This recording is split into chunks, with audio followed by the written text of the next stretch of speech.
Ngozi and Amoka were not just childhood friends, they were sisters by circumstance.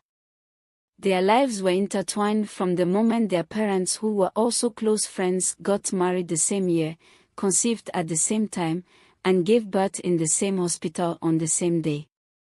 The two girls grew up inseparable, sharing everything, from secrets to dreams and aspirations.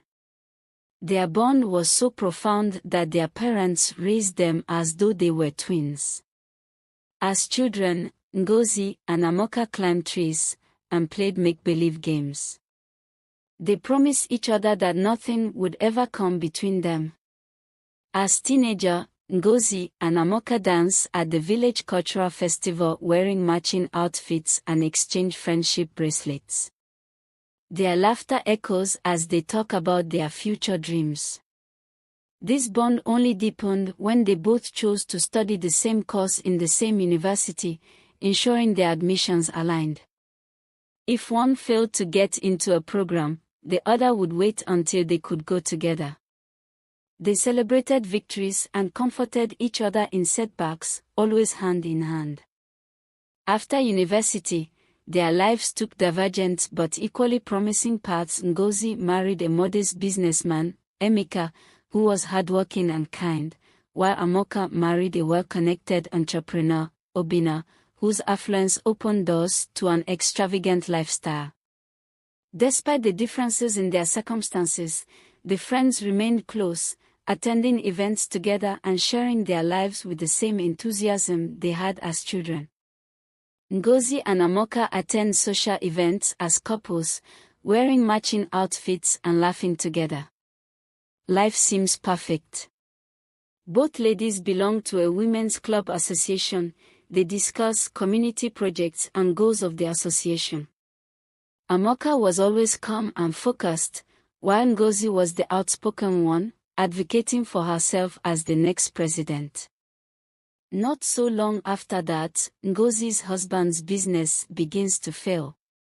He fell victim to scammers who lured him into a business that didn't exist with promise of high return on investment, and he lost all his money. The once happy household struggles to meet its needs. Quarrel became the order of the day. Amoka and her husband step in to support their friends. While Emeka's business was in a downturn, Obinna's ventures thrived. Amoka and Obinna, ever generous, supported Ngozi and Emeka in numerous ways, paying bills, funding their children's school fees, and offering business advice. At first, Ngozi was grateful, but the cracks in her self-esteem began to show. One afternoon, the two friends went shopping at an upscale boutique. Amoka, who was footing the bill, cheerfully encouraged Ngozi to pick whatever she liked. As they finalized their purchases, the boutique owner casually remarked, "Madam, let your maid pack the goods to the car." She was referring to Ngozi. Amoka immediately corrected the woman, but the damage was done. Ngozi's heart sank. She began to wonder if she now looked like a shadow of her friend, diminished in stature and importance. At social gatherings, former friends who once flocked to Ngozi now gravitated toward Amoka, eager to bask in her affluence and charm. Though Amoka remained warm and inclusive, Ngozi couldn't ignore the creeping feelings of envy. The defining moment came during the election for the presidency of their women's group. Ngozi had long dreamed of holding that position and had made her intentions clear.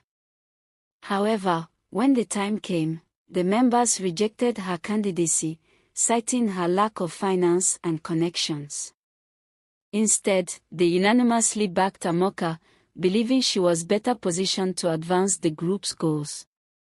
Amoka declined but was persuaded by both the members and, ironically, Ngozi herself. "It's better you take it than someone else," Ngozi had said with a forced smile. Inside, she was heartbroken. Being the women club president has always been her dream. Her childhood friend now seemed to have everything: wealth, influence, admiration, and even the position she had coveted for years. After the election, Yugo, a member from their women club, went to visit Ngozi at home. Ngozi welcomed her and they sat down to chat. Yugo told Ngozi that she doesn't believe what is happening to her and hers Hoshang was ordinary. She said, "I'm not supposed to say this because I know how close you and Amoka are, but I don't know how to keep quiet when I see wrong," putting ideas into Ngozi's head. Yugo asked Ngozi how she is sure that her problem wasn't from her childhood friend Amoka. She told Ngozi not to be deceived by their bond. She said, "Why would all of a sudden things are going all bad for you and your husband while your friend Amoka and her husband flourish? You are now a charity case for her. She uses you to flaunt her wealth. You are now like her maid and she pretends to be concerned. Open your eyes, my friend. Amoka is using you to shine. See, why? Didn't she insist on rejecting the position of presidency no matter how she was pressured?" Ngozi's envy festered into bitterness. Convinced that Amoka had stolen her dreams and aspirations, the seed of doubt was planted on Ngozi's mind. The more she thinks about it, the more she was convinced she was under attack. Yugo convinced Ngozi to take her go see a dibia, a juju priest, to find solution to her financial crisis. The dibia told Ngozi to go get her friend's cloth if she want to get wealth and affluence back into her life. Convinced that Amoka had stolen her dreams, she agreed to bring Amoka's cloth. Ngozi then devised a plan. She went to Amoka's house and convinced Amoka to lend her one of her favorite beautiful dresses for an upcoming occasion. Amoka brought out all of her favorite dresses to her childhood friend to pick from, glad she could make her friend happy. Once the dress was in her possession, Ngozi returned to the dibia, a juju priest, who cast a malevolent spell upon it. Ngozi returned the enchanted dress back to her friend Amoka, who returned the dress back to her wardrobe.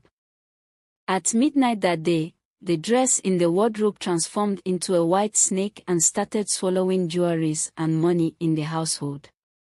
Soon after that, Amoka's husband, Obina's businesses started crumbling overnight. Obina receives a devastating call. Their company's biggest investor has pulled out. At home, Amoka finds her jewelries and money disappeared from lock safes overnight. Their lavish home begins to look barren, with creditors knocking at the door. Financial ruin engulfed their family. Amoka reassures Obina, they'll get through it, but her voice wavers.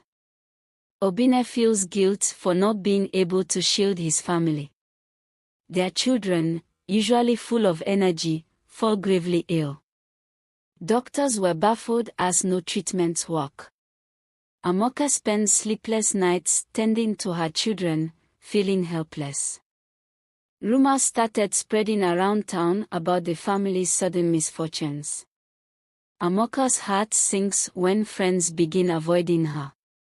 Even her closest allies hesitate to visit. Amoka and her husband had a dinner invitation with a prospective investor, so she decided to wear that dress that she had once lent to her friend Ngozi. As she fastens the dress, Amoka feels a searing pain. Her legs contort, scales replace her skin, and her lower body transforms into a snake. Her scream echoes throughout the house. Her husband and maid rushes in to seize a half-human, half-snake form. The maid flees in terror and spread the news. Amoka's upper body remains human, but her eyes glow with an unnatural golden hue. The news had spread round town that Amoka had turned into a snake, that she and her husband were into money ritual and it turned against them. A town meeting was called. Amoka and her family were declared outcast. Obina pleaded with the community, insisting they are innocent, but nobody listened. Amoka, hidden beneath a cloth, watches as her family were banished. The family relocates to a distant town, living in hiding. Amoka cries silently, her heart broken not only by her condition but by the shame brought upon her family. Obinna promises to find a solution. As Amoka's life fell apart, Ngozi's fortune soared. The wealth siphoned from Amoka's household mysteriously flowed into Ngozi's home. She soon became the women's club president. During one of her speeches, she made veiled remarks about the dangers of greed and ill-gotten wealth, a hypocritical jab at her fallen friend. Not everyone was convinced by Ngozi's new persona. A woman named Chi confronted her, questioning how she could speak ill of her lifelong friend Amoka. Ngozi dismissed her, claiming she was only speaking the bitter truth. However, guilt gnawed at her soul even as she outwardly thrived. For several months, Obinna took Amoka to various spiritualists and herbalists. Some exploit their desperation, leaving them poorer. A prophet promises deliverance but fails, leaving Amoka disillusioned. Each healer's home was different, from smoky huts to grand temples, but they found no solution. Amoka's snake form became weaker, her hope was dimming. At the brink of giving up, they met a powerful man of God who agrees to help, stating, "This curse did not come from nature, it is the work of betrayal." Amoka finally received her deliverance. Amoka and Obinna returns to their town, escorted by the man of God. The once vibrant community square is now tense with murmurs as people gather to see Amoka, back in her human form. Ngozi watches from the crowd, her face pale. The man of God commands the spirit to reveal itself. Yugo and Ngozi collapses, confessing their actions. Yugo confessed to taking advantage of Ngozi's envy of Amoka to separate and destroy their friendship because she had always been jealous of Amoka's wealth and all she stands for. The people gasp as Ngozi admits to being responsible for Amoka being turned into a snake out of jealousy. Amoka forgives Ngozi, saying, "I cannot carry hatred in my heart. It is love that saved me." Yugo and Ngozi were struck with madness, roaming the town aimlessly. Amoka and her family rebuilt their lives, stronger and more united. The community apologizes and welcomes them back. Ngozi and Amoka had once dreamed of opening a joint business to empower women in their community.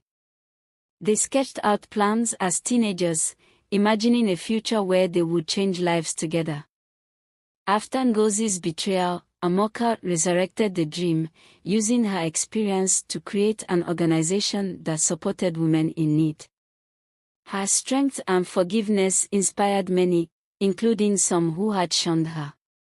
Moral lesson: envy is destructive. Ngozi's jealousy turned her into a shadow of her former self, leading to her downfall. Contentment and gratitude are vital for a peaceful life. Thanks for watching. Please like, share, and don't forget to subscribe and turn on notifications so you don't miss any new stories.